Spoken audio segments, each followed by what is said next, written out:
c'est Go One Piece et aujourd'hui on se retrouve pour une nouvelle vidéo. Alors aujourd'hui ça va être la partie 8 du tournoi des tomes de One Piece, donc du tome 71 à 80. Donc avant que la vidéo ne commence, n'oubliez pas de liker et de vous abonner, ça me ferait extrêmement plaisir. Et donc on va commencer directement. Le premier tome choisi est le numéro 71, car on découvre Fujitora et donc son pouvoir, et ça donne envie de lire la suite. Il y a aussi le Colisée, où l'on découvre plusieurs personnages puissants, comme par exemple Bartolomeo, Don Shinjao. Et il y a aussi le retour de Bellamy, et ça c'est cool car c'est un personnage que j'apprécie. Il y a des batailles du Colisée quasiment tout du long du tome, et ils sont tous assez épiques à leur façon. Et on découvre la manigance de Doflamingo, qui met les Mugiwara dans la grosse merde à la fin du tome, où on voit l'eau qui dit c'est trop tard. Ensuite, j'ai choisi le tome numéro 72, car lui, il y a un triangle de personnages à un moment où on voit Lo, Doflamingo et Fujitora qui s'affrontent un petit peu, on va dire ça. Et j'ai bien aimé ce passage car on voit l'incroyable puissance de Fujitora et on voit aussi que Doflamingo sait très bien se défendre. Il y a encore du Colisée, beaucoup de bastons, et c'est l'un de mes moments préférés de One Piece, le Colisée, car on découvre plein de personnages, et j'aime bien les batailles d'arènes ou groupées ou des trucs comme ça. Et il y a aussi le flashback de Don Shinao, qui est assez bien, car on découvre en même temps une partie du passé de Garp. Et ça, j'ai bien apprécié, car en même temps, Garp, j'aime bien ce personnage. Et ça m'a fait plaisir de le voir plus jeune, et Luffy qui casse la rancœur qu'il y a entre Don Shinao et Garp, car il a réussi à remettre la bosse de Don Shinao, et ça, j'ai adoré.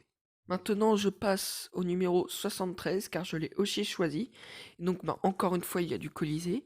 Il y a Sanji contre Doflamingo et j'ai adoré car on voit que Doflamingo est beaucoup plus fort que Sanji et de très loin. On découvre aussi le secret du Colisée et les oubliés du Colisée. Et ça m'a assez plu. On voit aussi comment Doflamingo a pris le pouvoir et c'est très intéressant de savoir comment, grâce au flashback. Il y a aussi Zoro contre Fujitora, et Zoro se fait éclater, ce qui montre encore une fois la puissance de Fujitora, qui, encore une fois, m'impressionne, quoi, on va dire. Et il y a la fin avec le retour de Sabo, qui est super cool, car Sabo est un personnage que j'adore. Le prochain tome est le tome numéro 78 car il y a beaucoup de bastons contre les généraux de Doflamingo. Il y a Zoro contre Pika et donne l'une des scènes les plus épiques de One Piece. On a Luffy qui se bat contre Bellamy sans le vouloir car Bellamy est contrôlé par Doflamingo et à contre-cœur. Et c'est un passage assez émouvant. On a aussi un Luffy contre Doflamingo impressionnant avec tous les deux leur haki royal et tous leurs autres acquis et donne un combat impressionnant. Et il y a aussi une nouvelle technique de Luffy, le Gear 4, une nouvelle technique surpuissante et qui donne vraiment une grosse humiliation à Doflamingo. Et j'ai adoré ce Gear car en plus ça faisait longtemps qu'on attendait une nouvelle technique de Luffy.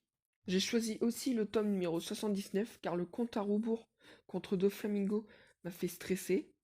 Et le finish de Luffy est juste magnifique, avec une défaite incroyable de Doflamingo. Le passage où Fujitora s'agenouille et ensuite s'embrouille avec Akainu est très intéressant, car on voit qu'il y a des cassures chez la marine. Il y a aussi la première apparition de Kaido, et ça m'a donné envie de le revoir plus tard, car on a une petite description avec, et ça m'a vraiment hypé pour ce personnage, car je le trouve énormément stylé. Et enfin, j'ai choisi le tome numéro 80 de One Piece car même s'il y a moins d'action, il y a beaucoup d'humour et j'ai bien apprécié. Le comportement de Sengoku m'a bien fait rire, et ainsi que Garp. Et l'alliance de Luffy est super. En gros, c'est un tome qui est exactement l'inverse de Marineford. Et les paroles de Doflamingo m'ont fait frissonner. Et les nouvelles primes aussi des Mugiwara.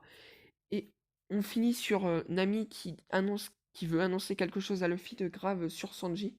Et c'est troublant quand on ne sait pas ce qui c'est, quand on ne sait pas ce que c'est, car on croit que Sanji est mort. Salut maman, ça va? Bah oui, et toi, tu n'es pas chez toi confiné, comme tout le monde? Bah non, là je fais juste mon petit tour, là. C'était juste pour savoir si toi ça allait quoi. À ce que je vois, on se laisse pousser la barbe. Et ta sœur, elle va bien? Ah oui, je trouve que ça me va bien et oui, elle va bien. Bon, bah, j'y vais, moi, parce que, voilà, quoi. À plus! Bon bah à plus alors. J'espère que cette vidéo vous a plu, donc n'oubliez pas de liker et de vous abonner, ça me ferait extrêmement plaisir. N'oubliez pas de commenter vous, lesquels tomes vous auriez choisi. Donc on se retrouve la semaine prochaine pour une nouvelle vidéo. Je vous souhaite bon week-end. C'était Hugo. Bye.